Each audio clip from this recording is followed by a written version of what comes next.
Hi, everyone. Thank you for joining us for the Tembo Health Share and Care today. And today's presentation is all about falls, and particularly falls with dementia, and what you can do about it, whether it's at home or in memory care. And I know we have people on the webinar from both situations, and a lot of it applies to both situations too. Uh, I'm Amy House, and I am a care navigator with Tembo Health. I work as a care navigator for Tembo with the guide program part-time. And then I also have a business and podcast called Think Dementia. And I just want to make a little disclaimer here that any products or ideas that you see here for caregivers, we're not specifically endorsing anything, any specific brands by Tembo or Think Dementia. Hi, I'm Mary Ellen Rogina. I'm a care navigator with Tembo Health. I have 10 years experience in dementia community, and I'm part-time with Tembo Health, and I work in therapeutic activities for individuals with dementia at Sipican Healthcare. So why do falls happen? What can I do? And what should happen after a fall? So types of dementia with falls that happen earlier: Parkinson's, Lewy body dementia, also known as LBD, and vascular dementia. So dementia type key fall factors: Lewy body dementia involves tremors, stiffness, visual hallucinations, fluctuating awareness. Parkinson's disease dementia, a shuffling gait, postural instability, slow movements. And vascular dementia, stroke-related weakness, poor coordination, and imbalance. Thank you, Mary Ellen, for going over some of the types of dementia that do have a greater risk of falls at any point in the disease. But everyone here should know that anyone with dementia in the later stages and the moderate stage are going to have a high risk for falls. It's something that just starts to happen. And I wanted to go over a couple of the reasons why it happens. First of all, when the muscle part of the brain is starting to be affected by dementia, usually in that moderate to late stage, people lose the fine motor skills that they have in their fingers and toes and in their mouth. And if you have ever walked around on your heels and tried to do some twirls and spins quickly, you'll realize that if you don't have your toes are what help keep you balanced. And so when your toes are not working and it's not connecting to the brain correctly, that is alone a balance issue that can happen where it causes people to start to shuffle, walk very slowly, very cautiously, and it can be a risk for falls. The other thing, if you've attended some of our webinars, you may know that in those moderate to late stages, the brain starts affecting somebody's vision. And in addition to vision problems that someone might already have, they develop a monocular vision. If you put a pair of binoculars up on your eyes like this, and you just close one eye and look through one monocle, that is the vision of somebody in late stage dementia, causing them to have no depth perception. So they might think they're going towards a chair and they're close enough, but they're not. It may be that the depth perception makes the floor, a rug might look like a hole, and then they're trying to scoot around it or jump over it. There's a lot of things that happen when you don't have depth perception. And another reason why they fall in these later stages, especially, would be that they cannot remember that they need assistance with walking. So when they start having falls and they start showing balance issues, many times everyone will say, okay, great, we're going to help you. We're going to have somebody walk with you now so that you are feeling safe. Or when you get up from the bed and want to get into the chair, somebody's going to help you with that now so that you don't fall. But the person can't remember those details. And so it's really important you don't leave somebody with dementia alone, especially in these stages. So if they're sitting on the toilet, it's good to gather everything before you get there, because if you tell them, wait here, I'll be right back, they are likely going to forget that the moment you leave the room.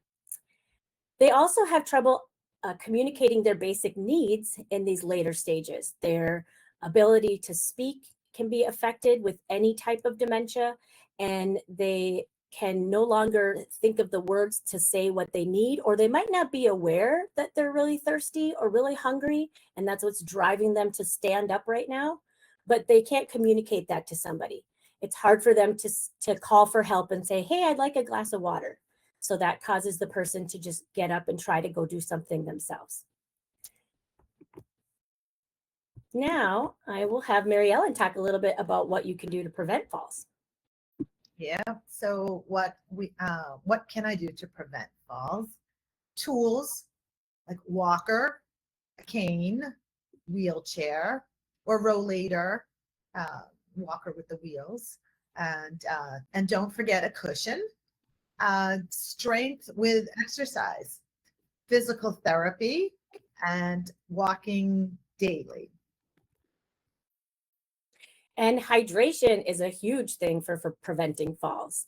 Many seniors in general do not drink enough, but also when somebody has dementia, they may not have that drive. Like the brain isn't signaling to them that you should drink, you're thirsty, we need more water to function.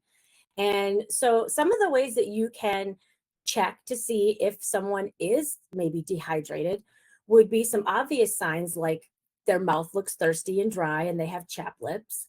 But you can also do the skin tenting test. And I always say be very fragile with seniors' hands because their skin is very thin and they bruise very easily. If you have somebody who has skin tears and such, you probably wouldn't want to do this or ask a nurse to do this. But you can pinch a little piece of skin and pull it up and see how long it takes to bounce back in its place. So for those of you on the webinar right now, I challenge you to take your hand, the back of your hand, and pick up a little bit of skin with your other hand and see how long it takes to bounce back. If it's pretty instant, if it's just taking about a second, you're hydrated and good job. If it doesn't and it takes longer to bounce back, it does happen that we have less elasticity with age, but it also can be that you're dehydrated and you need to drink more water. Now, that would be a great thing to share in the chat box if you would like what your skin test results said. The other thing you can look at is somebody's urine. If they are not going very often or that the urine is starting to be a dark color or orange color, that's usually an indication that somebody's dehydrated. The urine should always be a light yellow or clear, and that just means you're getting enough water. So when you see urine that is dark and when you're assisting them, that would be a big sign that they are dehydrated. And it's really hard sometimes to get people to drink and eat things that might hydrate them, but you can try different fruits and veggies that have like a high water content, like melon, watermelon. I know that many people I have worked with over the years absolutely love watermelon season, and they will just eat so much watermelon. You can also give them grapes or little cherry tomatoes or whole tomatoes. Cucumbers also have a lot of water, so that's another thing you could try. And another really important thing to prevent dehydration and therefore prevent falls is that we really should limit or take away caffeine. And this is something that is so simple to do, especially in a memory care. It may be that you have them send up decaf coffee to the memory care. And when you have decaf coffee, it's actually a lot like drinking water. Obviously, if you let somebody have 10 cups of it, they're probably going to have diarrhea or something or upset stomach. But if you have somebody that only likes to drink that hot coffee, if it's decaf, that's wonderful. You are getting fluids in them. There's also Jello and jelly drops. Jelly drops are a little product that somebody invented for his grandmother. And they're little tiny globes of kind of Jello, but they have extra nutrients and vitamins in them and electrolytes. You can find them online. And then also try doing things with smaller glasses. Many times someone will give somebody a big, giant tumbler of water and be like, drink this all day. And it's just too overwhelming for the person. They look at it and they think, I can't do that. So by giving somebody little 4-ounce glasses throughout the day, throughout the meals, with every medication, after every activity, that's how you get the water in the person consistently versus trying to get them to look at that big overwhelming area. Another thing that can prevent a fall would be looking at a person's medications, because there are medications that can cause a higher risk of falling. And those are blood pressure medications, narcotics, and then any diuretics, which would be usually referred to everyone. They say it's your water pill. And the blood pressure medications, they can lower the pressure too much. It's a very, very delicate balance. And especially with dementia, I see a lot of people, particularly with Parkinson's and Lewy body dementia, who have that orthostatic hypotension. And that is where when they stand up, their blood pressure drops suddenly and they're dizzy and they fall over. And so sometimes they haven't even taken a first step. So that may be that their medications need to be adjusted if they're on a blood pressure medication, or it can just be a symptom of the disease as well, because that part of the brain that regulates that is affected by their dementia now. Narcotics are always something that can cause somebody to have some drowsiness or confusion or a slower reaction time. That can be difficult when you're trying to remain upright. And so they always use a lot of caution with somebody who has pain to use any kind of narcotics because of how it could cause a fall. And then diuretics really can lead to that dehydration, or it can cause their potassium levels to go, sodium levels to be imbalanced. There's a lot of different important minerals in our body that really keep everything regulated. So you may have that the diuretic is actually taking too much water off if they're not taking enough water in. And then they also might be like rushing to the bathroom all the time or feeling like they can't wait. And then you end up with somebody who tries to get there on their own and therefore can have a fall. A really important thing when you are trying to prevent falls is start with the feet. I was a director of memory care for many years, so I, like Mary Ellen, have worked in this area, and I can tell you there are a lot of people who move in and I see high-heeled shoes in their closet, or they're wearing high-heeled shoes walking down the street. And I'm not talking about stilettos like this lovely lady, but anything with a heel on it really is an area where their muscle weakness and their coordination could cause them to roll an ankle or fall out of that shoe. So the other thing that I recommend are having socks with grippers on at all times. So in the middle of the night, if the person gets up without shoes and doesn't remember to get their slippers, try putting some socks with grippers on them. You can also have somebody wear water shoes that have grippers on them in the shower. That might be an interesting way for them to feel safer just getting in and out of the shower. And you should look at the sneakers and how they are. Frequently, I see some people who are in the early stages of dementia, and they have nice sneakers, big ones, wide ones with a really thick base, and they're very comfortable, and they help them because they're on their feet all the time and going out for walks as they age. But as they get into these stages where they start having more muscle problems and start shuffling, those sneakers can actually become a problem. If they have big, chunky sneakers on, they can catch on the floor and the carpet because they're not lifting their feet anymore. And I do have a shoe that I absolutely love because it is a sneaker, but it is not that bulky. And it has a way to put it on simple. It is by, oh my goodness. Of course, I'm not going to remember right now off the top of my head. I'm going to think about it. And then I'm going to let you know later on at the end what that shoe is, because it's so nice for caregivers to help put them on and off. It's nice for the seniors to put them on and off. And I will find that by the end. Also looking at bedroom equipment that can prevent a fall. There are beds that go up and down, as well as beds that have the head and feet go. But these can go all the way down to the floor. So if this person is likely to try to get out of bed on their own or roll out of bed, you can have that all the way down close to the floor. And you can put a mat in front of there. It's like a kind of a mat like you would use at the gym, and that can help have some cushion if they do happen to fall. I have had some situations where I have people, residents in memory care particularly, who are trying to get out, and they are, really impulsive. And particularly, I find that that impulsivity happens a lot with Parkinson's, and the person decides to get up on their own out of bed in the middle of the night. And I have taken a motion detector and actually put that parallel to their bed and stick it on the wall. So it would be right up on the left side of that gentleman's wall there in the picture. And then when they put their feet over the edge of the bed, the motion detector detects that. And the alarm for that detector is in another room. So that could be over at a nurse's station, if in a memory care, and it could also be, in the bedroom of their spouse or caregiver, so that they know that immediately when they start putting their feet over, I should probably try to get down there.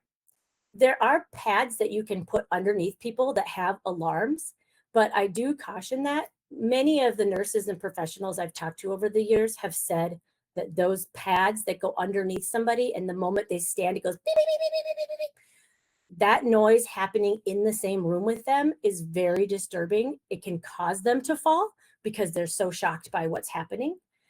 So I prefer to use something that has an alarm in another room, another area that lets everybody know, oh, they're up. And then looking at their bedding, do they have this big, huge comforter that they always loved, and now they're getting wrapped in it? And if you have somebody and you're worried about them rolling off the bed, think about using some pool noodles. Okay, they're not restraints. They are something that you can just put underneath the fitted sheet on each side of the person. And it just helps gently keep them from rolling over all the way off the bed. And a very inexpensive way to, of course, handle this stuff. Now, I really want to talk about side rails, because as families at home and also families in the memory care setting, many times they think that a side rail is necessary if somebody is at risk for rolling out of bed or climbing out of bed. And the thing about side rails is that they are designed to help somebody with mobility.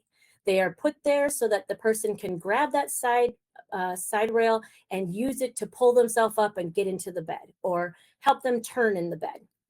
But they are not for keeping someone in the bed.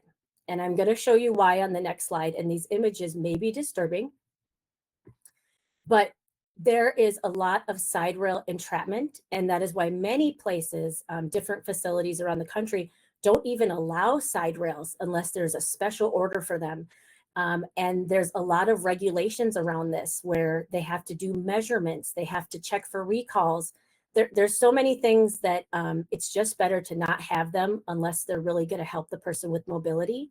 When you have somebody who is in that weakened state that might roll out of bed or fall out of bed, you can see in the pictures here that they can become entrapped and they can die from the side rail entrapment. And even if you have those side rails that maybe you bought online, I would look into that regularly if you got something at Walgreens or on Amazon, because there are so many recalls that happen all the time after something like this happens. And so just having something like that on somebody's bed is really tough. There is a bar called the Halo bar that nurses and doctors can look at it and order, and physical therapy can decide if it's helpful for mobility only, again, not for keeping somebody in the bed. All right, thanks, Amy. So the next thing we're going to talk about is bathroom and food and hydration times. So snack and drink times, fluid intake before bedtime, time of the day for water pills, and timed bathroom breaks, day or night or both, and what incontinence products are they using? Condom catheters, overnight briefs. So when preparing to care for someone with dementia, timing around food and drinks and bathroom, it plays a big role in fall prevention. So with snack and drink times, maybe offering small amounts It can regularly help with hydration uh, and without like overwhelming the bladder. Uh, so be careful of fluid intake before bedtime. Reducing drinks a couple hours before sleep can minimize nighttime trips to the bathroom, which is a high risk time for falls. And think about the timing of water pills. If it's taken too late in the day, it can increase the urgency and nighttime bathroom trips. And timed bathroom breaks, whether it's during the day or at night, it can help avoid accidents or rushed movements that often lead to falls. So also consider what kind of incontinence products they're using. For example, overnight briefs with tabs, that they can be safer than getting up multiple times, or a condom catheter. It might reduce the need for walking to the toilet altogether at night. So the goal is to reduce urgency, rushing, and confusion, um, which are all key fall risks when you just want to keep the person with dementia as comfortable and dignified as possible. Thank you. There's also great bathroom equipment that is really helpful for somebody to be able to get on and off the toilet safely and for them to feel safe, and to also help all caregivers so that you're not lifting anyone, that you're just helping them figure out how to do it on their own. So occupational therapy, they are great physical therapy coming out to make recommendations for this in either the home setting or the memory care. And there's different toilet frames and grab bars and shower bars. You want to have a non-slip rug in the bathroom for after a shower. You know that it's good to step out onto a rug after a shower, but I do recommend that you hang that up after their shower is over, because as we're going to talk about soon, rugs are a big fall hazard. Yes, exactly, Amy. So environmental changes, uh, like removing the rugs and floors, and carpets that might bunch, lighting, lower thresholds. So if you make small changes in your environmental space, and it can have a big impact on fall prevention, especially for someone with dementia. So first, improve lighting and make sure hallways and bathrooms are well lit, especially at night. Remove clutter from walkways to prevent tripping, and keep essential items like within reach, so they don't have to get up if they see something that they need.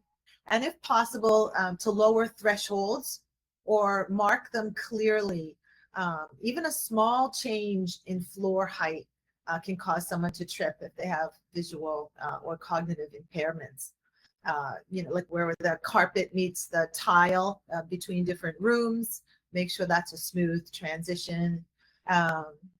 And so like simple changes like this can create a safer, navigable space. Awesome. I have something to add.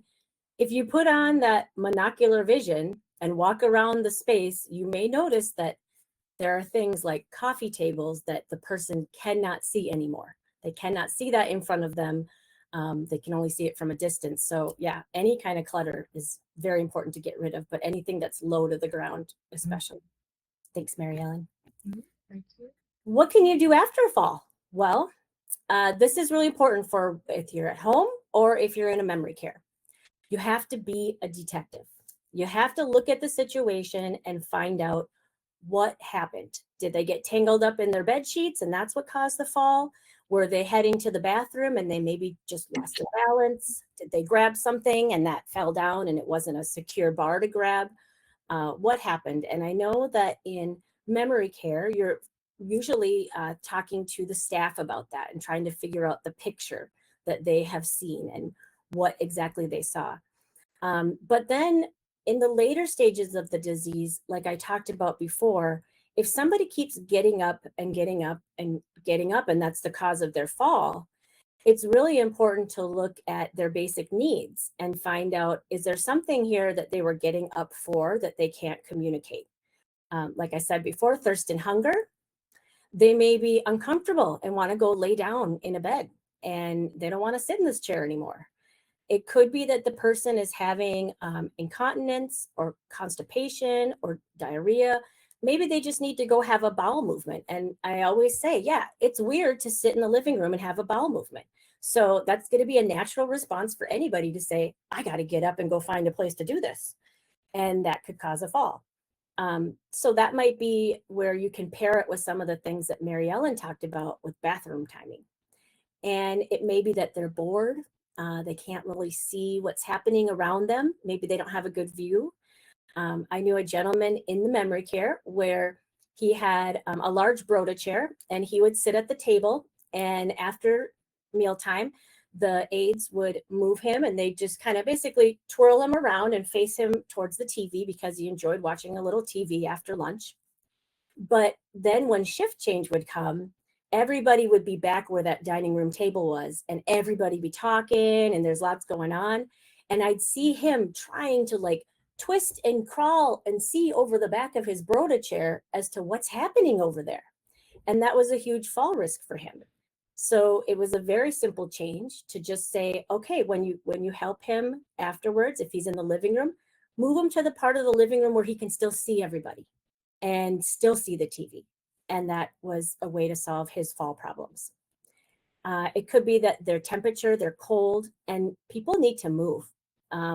It's very hard to be in one position all day long, sitting somewhere. And pain is definitely something that can cause somebody to want to get up and move, or they might just be restless. They might just have some energy to burn. So it's important to talk to your physician about physical and occupational therapy, evaluation, and medications. It's maybe a certain balance of different medications isn't working, and that could be contributing to the fall. So and the physical therapist can really help with with motor skills and so those are really important things. Yeah, and a lot of people don't realize that, you can ask for these things. If somebody's had a fall at home, many home families may not realize that I can call their primary care provider and ask if they could get a referral for physical therapy and occupational therapy. That may be something you can ask for as well, even before the fall happens, when you notice the weakness or you notice that they need something here in the bathroom, but you're not sure what to get to help them with equipment. And the next section is about when falls occur in a memory care facility. And some of this, again, does apply at home, but it's just a good reminder of some steps to take. Immediately after a fall, you want to make sure that the staff are following the facility policy and procedures to evaluate them, to treat the person, and report what has happened. Each facility is different. Each state has different regulations. I know that in general, most places say that it's best if a nurse goes over and looks at the person before you try to get them up so that you don't hurt them if they have an unknown fracture or a neck injury, something like that. Now, if you are a memory care that is partnered with Tembo Health, you have the ability to utilize the 24/7 urgent care.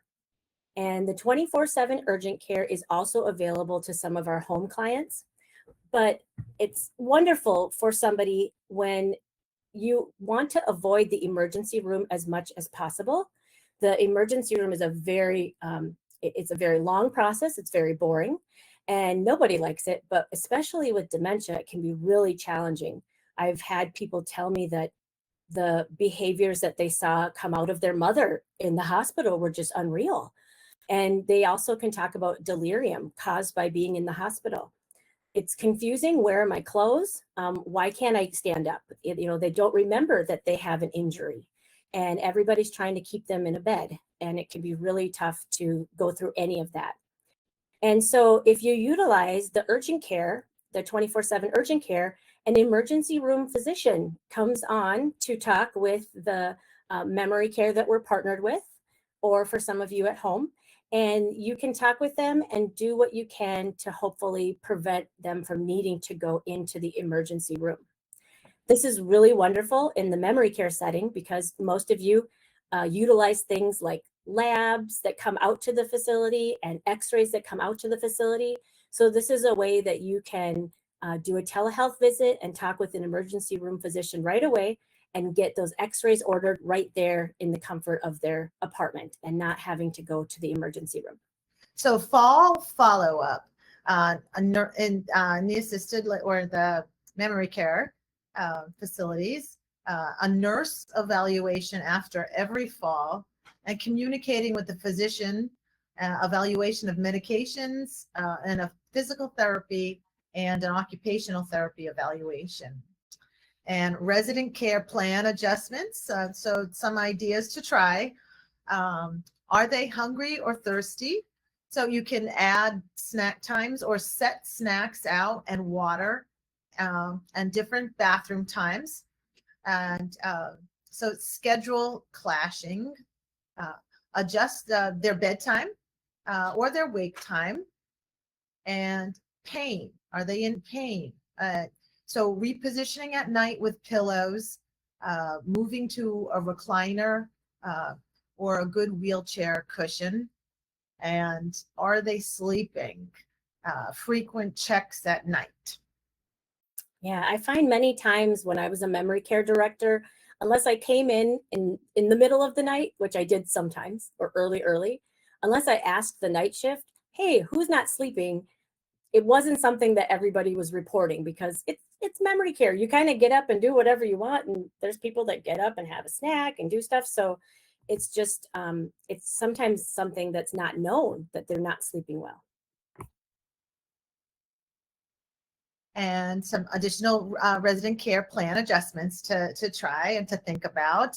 The environment, like we said before, remove clutter, rugs, and the lights, and and check out the bathroom, night lights, motor detectors, and keep the bedroom door open, changing positioning of the bed or chair so that it's seen from the hallway for extra visual checks. And are they not using equipment? Set a walker by the bed, set the wheelchair and make sure it's locked. And slipping. Are they slipping? So you might want to consider Dysum. It's a sort of fabric, like a rubberized fabric that prevents slipping and helps with gripping. So you can put this, under their bottom on the wheelchair so that they don't slide out. It's good to put around handles of canes so they can grip easy, or different things that they might need to pick up or grab onto. You can put this material on there. And again, as we spoke about, footwear, think about what footwear they're wearing. And like Amy said, sneakers, big clunky sneakers aren't always the best. Wrong bedding, they can get tangled in their sheets. Or pajamas, think about the types of pajamas that they might be wearing. Maybe a nightgown is getting twisted. And think about behavioral as well. So perhaps they're getting up often in the night because they worked at night before. They had a nighttime schedule, so they feel like they have to be up at night. Or perhaps they were a caregiver themselves at one point and had to get up often to check on someone. So you want to think about what their previous routines were and why they might be getting up and then potentially falling during the nighttime. Okay, well, we are wrapping up, and one of the last things we're going to talk about for the resident care plan adjustments is getting really creative, and a couple examples. And Mary Ellen, feel free to chime in here. I know for one thing, for example, it can be really difficult for somebody to accept using a walker. They can forget that it's theirs, also, obviously, but sometimes the seniors that we work with, they think, I don't need that. That's not for me. I'm too young for that. I think Mary Ellen has a good example of how to get someone to use their walker. Yeah, well, my mom, we tried to get her to use a walker for for quite a while, and she said no, she's fine with her cane. And so she is in a unassisted living. And so one day she took it down to the dining room, and she was able to stock up her food inside of the seat, and she really liked that. And then that's how she started to use it. She felt more comfortable. She brought it down to the dining room more. She started using it wherever she went after that, and really felt comfortable. And I'm going to steal a story from Amy that she recently told me about. One of her clients is that they were trying to get the father to use a walker, and he was resistant. Uh, but they kept it in the room, and the family would sit on it or hang on it or push it around. And eventually he's like, wait a minute, give that back, that's mine. Which and so he started to use it because he saw everybody else having fun with it. Yeah, and I also know that it can really help to put a person's name on their walker, because otherwise they don't recognize it as something that belongs to them. They look at it and they're just like, that's not mine. So putting their name on there or decorating it really fun can be another fun way to just get their attention that this is yours and this is a great thing to use. I also have a person that was getting up out of bed unattended. And throughout the day, she was on some rest that she needed for almost hip fracture that she had. And so she was having to lay in her bed for the afternoon. And that was just tough for her because the moment she thought about needing the bathroom or needing anything, she would get up. And we had positioned her room so that we could see the bed from the hallway, which is always a great idea. I've had people even swap their bedroom and living room in a memory care so that when the staff walk by each time, we can just kind of peek as we're going back and forth and doing laundry and such. And that just allows more chances to see them if they're starting to get restless. But this person, she kept getting up and kept falling. And I was reading a Reader's Digest article with her one day. And I noticed that, hours later, she was still able to recall everything in this article. And there was something about how it was written that she was so good at remembering that kind of stuff, different articles or short stories. And it just really resonated with her. So I wrote a short story about how there was a woman who lived at an assisted living, and she had hurt herself and she had to be in bed for uh, recovery. She had children, and those children absolutely loved and adored her. And this woman, though, was causing a lot of worry for her family. The children were so worried that she was going to get up out of bed on her own and have a fall. They worried about it night and day. They just wanted their mom to stay in place and wait for somebody to help her. But she kept getting up, and that caused them a lot of worry. They told their mom every time that they saw her, make sure you wait for help. Don't get up on your own. And eventually they told the mom, Mom, I don't want you to end up in the hospital. And in the end, the woman learned that she should stay in the bed and wait for somebody to help. She had a full view of the hallway, so if she saw somebody, she'd give a holler, and that prevented her from going to the hospital and allowed her children to sleep at night. It seriously was like that long. That's just a recap of it. But it was written very like a social story. And the staff would read that to her every shift. Somebody from whoever was assigned to her, they would read it once a shift. And we did that for like 3 or 4 days. And she stopped trying to get out of bed on her own. So it's, again, thinking about ways to unlock the parts of their brain that they still use. You can also do something to music that helps the person understand the importance of staying in their bed, maybe a song that you create or a little couple phrases that you create to a rhythm that can help somebody remember that they need to ask for help too. Any other creative stories that anyone has tried, please feel free to put them in the chat box or to unmute yourself and tell everybody about it, because you could be the one person that saves another person from a potentially even fatal fall. So if you have done something unique or found that there's a different way to prevent falls or something to do after one, please go ahead and unmute yourself now and feel free to jump in anytime to share those stories, and also to put them in the chat box if you'd like. Mary Ellen, I know you do a lot with exercise. What do you do with exercise to prevent falls? A lot of chair yoga and music. Always when you're going to exercise, always have music and try to get an understanding of what this person, the type of person, the type of music that the person that you're exercising with likes. And yeah, build up leg strength. And you could use weights. You can do almost any exercise sitting in a chair.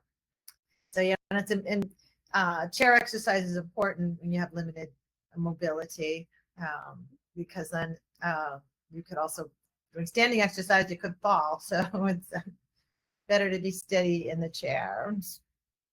Absolutely. And I always very cautiously watch people when they like bend down to pick something up. Many people will just be like, no, no, no, let me get that for you. Well, first of all, you're startling them. But when somebody is safe to bend down and pick something off the floor, doing those things is what's going to keep their balance and keep them strong. So by doing everything for somebody and bringing things to them every time, if they're capable of getting up and walking to put their dishes in the sink, ask them to do that, because those are steps that they could take that are maybe going to help later on by keeping their strength up. Eventually, this disease again affects how the muscles communicate with the brain. So at some point in the disease, most people will have a fall. And that is unfortunately a situation where we can't wrap them in bubble wrap, although that would be a creative story to share. But there are different ways that you can minimize them. And hopefully you found some of them valuable in this webinar. The creative idea, another one is online. I've seen a YouTube video. Now, this is kind of a wild one. All right. This is a wild one. But on YouTube now, they have this outfit that somebody wears. And the moment they fall back, it inflates to like a like one of those big jumbo outfits that kids like put on and fight with, you know, or like that big dinosaur you see at Halloween that everybody wears, and cushions them from the fall. And that might seem a little extreme now, but that's pretty cool technology that could maybe catch up into something that is actually wearable and something that would react like that and protect somebody. So just always be looking for new ideas and seeing what's available online. I do want to mention that with falls, many times somebody with dementia is going to have an injury. Sometimes they fall gracefully, and sometimes they may hit a nightstand with their head. They might actually have a fracture of their hip or their arm. I know there's a lot of debate out there sometimes about what happened first, the fracture or the fall, because sometimes with osteoporosis, somebody can stand up and they're so fragile that the fracture happens from standing up and then they fall. And so this is really common with anybody as they age, but especially with osteoporosis and especially with dementia. My grandpa, he had just some dementia at the very end of his life when he was 94. But he actually put his hands on the chair of his like dining room chair at the facility he was living at, and he pushed up, and his arm broke. The forearm, actually, a bone there broke from him pushing up from the chair. That's how fragile his bones were at the time. And so there's just a lot of potential for injury, whether it happens before the fall or after. And just know that there are going to be times where you're at the hospital and somebody has an injury, and the surgeon is going to come over and they're going to say, okay, here's what we're going to do. We're going to do a surgery. It takes about this much time. We're going to maybe do some rehab after that. And then we're going to try to get them back home or back to their memory care. And, you know, we can schedule this for tomorrow morning, whatever it is. We're going to put some pins in, we're going to put some needles in, whatever it may be. And there are definitely times during somebody's disease where you're going to say, absolutely, yep, let's do this. Let's do this. I think it's going to be successful. I think they're going to be able to learn in rehab how to do new stuff. I think they're capable of that. Or that you feel like they really have a desire to keep on living. and you want to try everything you can to save them. But there are other times where either they have expressed, or maybe the family knows them, that they're at a stage of the disease right now where they really don't want their life extended for any reason. They want to focus more on the quality of their life and not the quantity of their life. So this can be a tough decision to make, because many doctors are just going to tell you the only option is to fix it. And that's their job. That's why you go to a hospital, to be fixed. And so I've had quite a few families have really horrible experiences because of this, where they felt pressured to, put in some nuts and bolts and get a hip surgery, or they felt pressured to do a heart surgery, and they weren't given other options. So when you get in a situation like this, because you likely will, ask the ortho surgery, the heart person, whoever it is that's encouraging you to do a surgery. Ask also if you can have a consultation with hospice. And that way you can find out from hospice, what would it look like if we didn't fix this? What would happen if we just didn't have surgery and fix this fracture? How would we keep them comfortable, and how long do you think they would live? And where would they live? And just have all those conversations with them. And then you have both sides of the story, and you can really make an informed decision that works best for you as a family, and also for your loved one, and based on what you know they would or wouldn't want. Many times injury like this is what happens when somebody is going to die from dementia. A long bone fracture is one of the top reasons why people pass away from dementia. So many times I find people go through the surgery, and then right after the surgery, things don't go well, or the surgery didn't go well and they pass in the surgery, where they may have preferred to pass at home with their loved ones around them. Okay, next month we are going to be covering, Dr. Burley is going to be here from Tembo, and she's going to be talking about polypharmacy, which I absolutely am so excited about. She's going to talk about how you can reduce the medications that somebody's on, when to stop medications that are ineffective due to their dementia or their age or their labs or whatever it is that, there's just so many medications that people just start, and nobody thinks to say, maybe we don't need those anymore. And then also if they're medications to consider as their dementia changes. And you can find information about that at our website. And if you're on our email list, you're going to get a newsletter each month now that will tell you about the upcoming ones. But it is always the first Thursday of every month at 12:30 Central and at 1:30 Eastern Time. So every Thursday, the first Thursday of the month, that's when it is. So you can put that on your calendar regardless, and know that you will get something in the email before then that invites you to a wonderful webinar of information. I do see we've got a few messages in the chat. So since we have a bit of time left, maybe we could get to those. And if you want to leave us some feedback for this webinar and also talk about what you want to hear, you can use that, and I'll share it with Mary Ellen, and we'll get some feedback on what you thought about our webinar today and anything we can do to improve or to meet your needs. Okay, so first here, we've got somebody who loved the social story idea. They said that might be really helpful for their sister. Somebody shared that classical music always calms their mom who has dementia, and then that helps her move more steadily. Wow. Yeah, absolutely. And I have many times marched down the hallway singing, the ants are marching 2 by 2, hurrah, hurrah. But I sing it a little slower than that. And I get everybody on a little march. And that helps everybody just pick up those feet and keep moving, because, music in the brain is just something not affected by dementia. Somebody wrote, I heard that a black rug at the doorway can give the illusion of a hole, which keeps the person from stepping out of the room. Is that a safe recommendation? Yeah, it's because of their monocular vision issues that they're having. And with those monocular vision, the depth perception is off. So just seeing a black rug, you can't tell that it's level with the floor. You can't tell the difference between the floor and the rug. So it can look like a big black hole, and the person may not want to cross that area. This also can be a thing with carpet types, different types of carpet. And, a lot of times in the memory care industry, people are thinking about what the families are going to like and how pretty it's going to be when they decorate a memory care. And I have some memory cares that I work with that talk to me first, because the designers will say, hey, look at this beautiful carpet. It's got squiggles all over it. And nobody will ever notice if somebody spills coffee. But those squiggles look like snakes when you don't have depth perception and you have bad vision.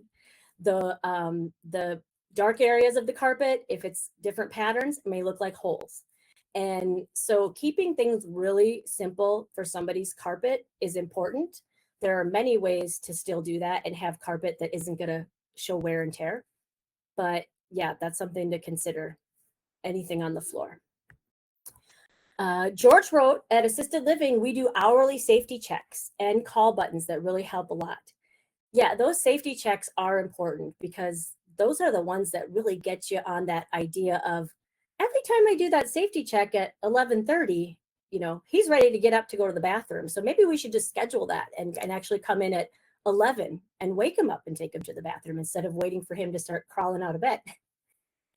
Mary Ellen, do you have any experience with the safety checks? I'd say, well, thank you, George, for that. And I'd say that applies in the home as well, for what the caregivers in the home can implement that also with the safety checks throughout the night, and or checking to see if they need to go to the bathroom.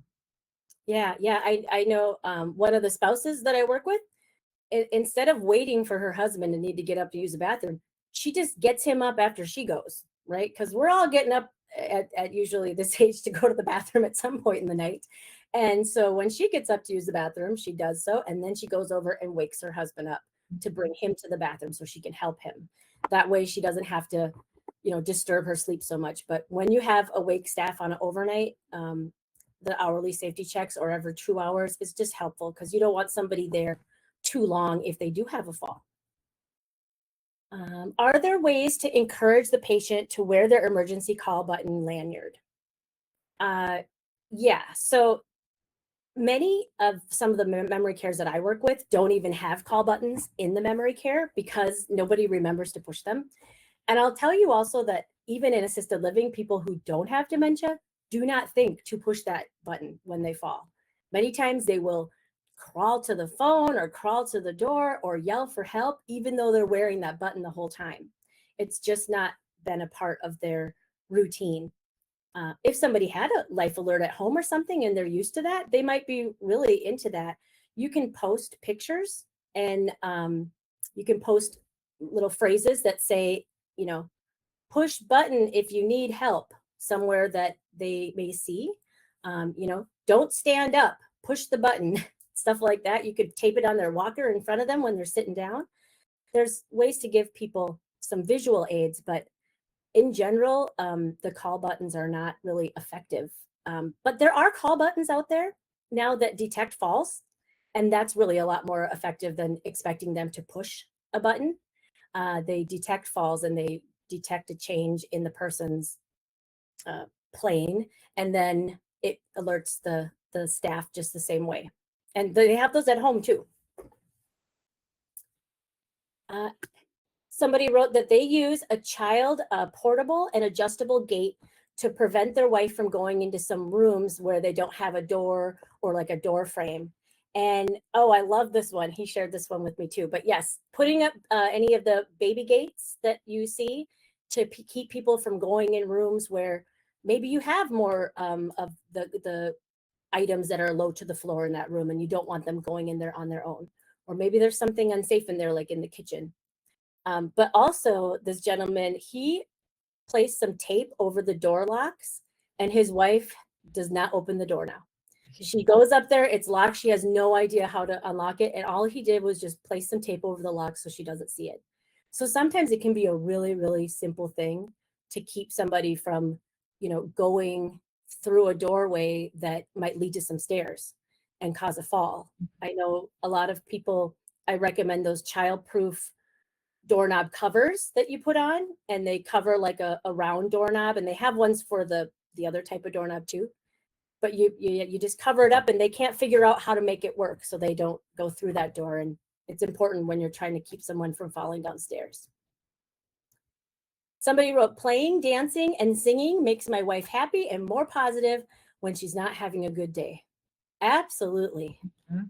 Absolutely. Everything that they are doing many times is a reflection of you.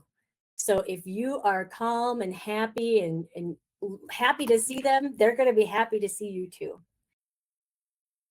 And somebody wrote, what about some glow-in-the-dark stickers on the ground, or putting some soft LED rope lights along the baseboards to lead someone to the bathroom? Oh, I love that idea. Yeah, That's a great idea.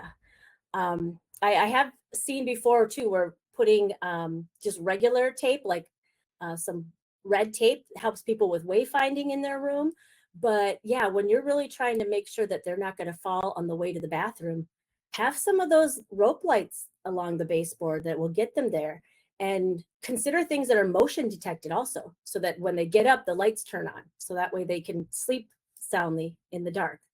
That's an awesome idea. Somebody said they love the notification about drinking decaf instead of caffeinated coffee. She has an idea of how to switch this because there is a concern that I did confirm. Yeah, I know that particular memory care that I worked with, they were having a lot of dehydration. They were having people actually go to the hospital with dehydration, and they were having people with some other UTIs and stuff just because of dehydration. And they mentioned it to me, and the first thing I said was, what kind of coffee do you have? And they were like, regular coffee. And I was like, well, there you go. Change that, and it changed everything in their memory care. And then somebody wrote, you could use motion sensors in the bathroom and hallways. Yeah, absolutely. So that every time somebody walks in a different area of your home, have those lights turn on and guide the way, because that vision is so small. The vision is really tough. And so by doing that, you can really help them. Awesome ideas to share with everybody. And we are wrapping up right now. Do you have anything else to share, Mary Ellen? Just gonna say, like, go through your journeys with compassion.